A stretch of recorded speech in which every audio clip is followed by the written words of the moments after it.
تو گرمی کے موسم میں پانی کا انتظام کرنا یہ بھی ہماری ذمہ داری ہے۔ یہ چاہے پانی کا انتظام ہم انسانوں کے لیے کریں، جانوروں کے لیے کریں، چرندوں کے لیے کریں، پرندوں کے لیے کریں، یہاں تک کہ درندوں کے لیے جو انسان کو چیر پھاڑ کر کھا جاتے ہیں اور انسان کے لیے نقصان دہ نا، ان کے لیے بھی پانی کا انتظام کرنا یہ اجر کا باعث ہے، ثواب کا باعث ہے۔ اللہ کے نبی صلی اللہ علیہ وسلم نے ارشاد فرمایا، من حفر ماء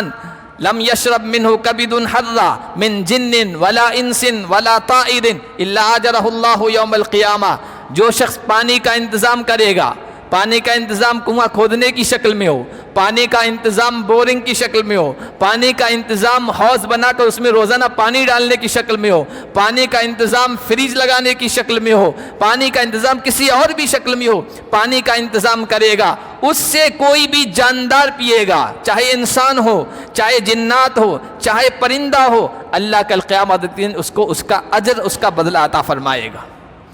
جانوروں کو بھی پانی پلانے کا ثواب ہے۔ ایک صحابی اللہ کے نبی کے پاس آئے، کہا یا رسول اللہ،